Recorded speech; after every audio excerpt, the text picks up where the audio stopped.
Hello and welcome to your daily Oracle reading. I'm Linda the Lightworker and I'm so glad that you've stopped by. Let's jump right into the cards because we've got some really amazing messages today. So here we go. Our first card is this Eight of Swords. This is the deck from the Great Unknown, and because there's so many mysteries out here, so gotta get that hair out of the face. So let's look at this. This is the Eight of Swords. Now, the Eight of Swords brings many challenges with it.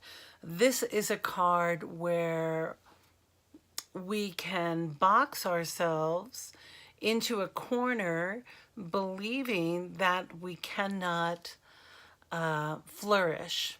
Okay? I love that word, flourish. So here, take a look here. So do you see these swords are surrounding this butterfly? Excuse me. And I want to get in closer on that butterfly so you can see that that butterfly is fully developed and ready to emerge. She's ready to just like open her wings and expand. But she appears to be surrounded by these swords. There appear to be obstacles. But let me tell you, let's look at this again. Let's look at this with some perspective. We don't know how far away that butterfly is from those swords. She might be able to open her wings without trouble. In the Motherpeace tarot deck, which I love that deck and this card specifically because it shows a warrior taking his sword and smashing it against the wall while the crows are on the other side of a ladder looking at him laughing. And it's about banging your head against the wall because you're moving in the wrong direction. There are answers all around you, and it is safe for you to lay down that drum. Oh, that came up. Lay down that drum of negative self-talk. This is a card of victimization. I'm trapped. Woe is me. I'm bound. I can't break free. But that's not true. That's not a true story for you. That's an old story that doesn't fit anymore. And so Abraham Hicks calls it fighting for our limitations. Oh, and I love that. It took me a while. It made me really angry at first because I like to fight for my limitations on why I can't do things. To keep me from advancing to who I truly am, right? We do that to ourselves because we don't know what's going to happen. We have so much fear that is not real. But we engage in that dialogue of fear and victimization so that we're not able to blossom into the magnificent butterflies that we all are. So this is the third stage of cocooning.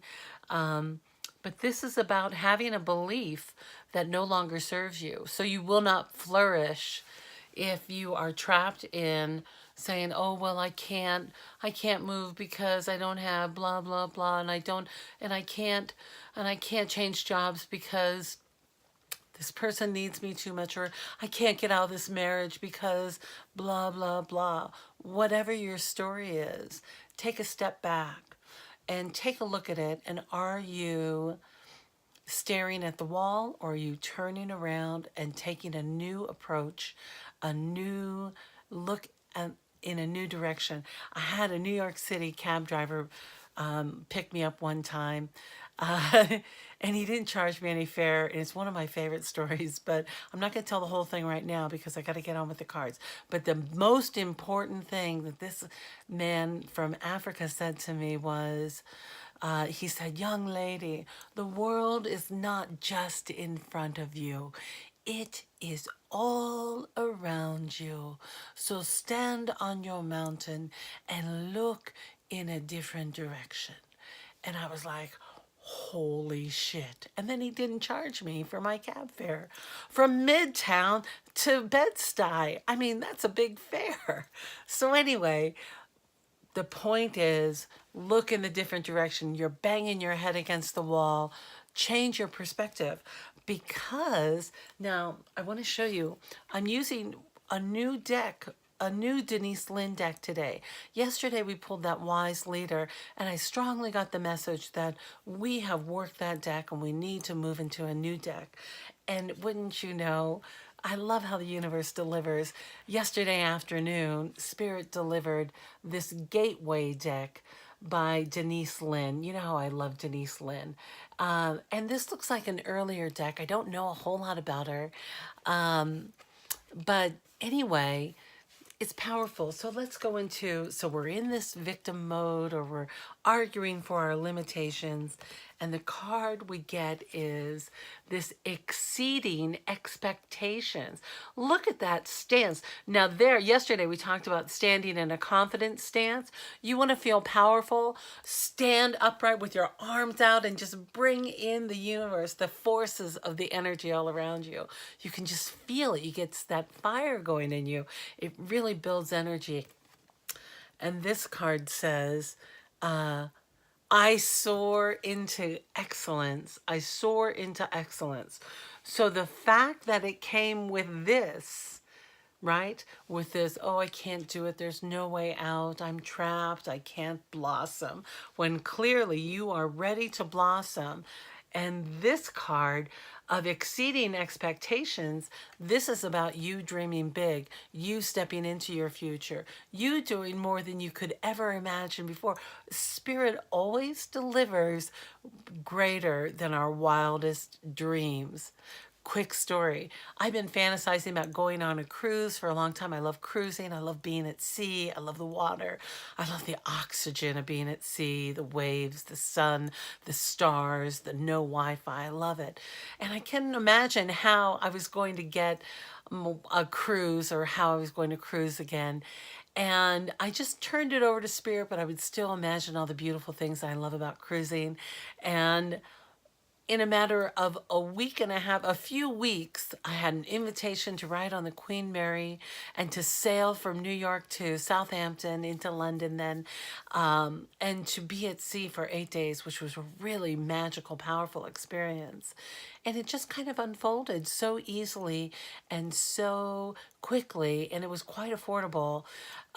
So just I would never have imagined that for myself. Spirit delivered that for me. So when we turn that over and allow ourselves to dream big, this and more, allow Spirit to deliver, that's what will exceed your expectations. And reminder, warning, warning, warning, if you are focused on this victimization and on this negative pattern, Spirit will deliver more of that to you in great quantity. So what it's the quantum physics. Where we focus our attention is what we draw to us. So what are you looking at? Where are you focusing your attention? And it's time to go beyond your wildest dreams. So you have the choice. Which way is it going to go? For the positive or for the negative? So we already saw the lay down the drum, and you know, 2 cards popped up for my Divine Action deck today. The Lay Down the Drum card, of course, which we've talked about, which is that negative thought pattern and us thinking, and the Be Kind to Yourself. Be kind to yourself. It is that inner compassion work that's different than pity. Compassion is there, my sweetheart. There. Afraid, Linda. I know you're afraid. I see you're feeling beaten down. It's going to be okay. Everything's going to work out.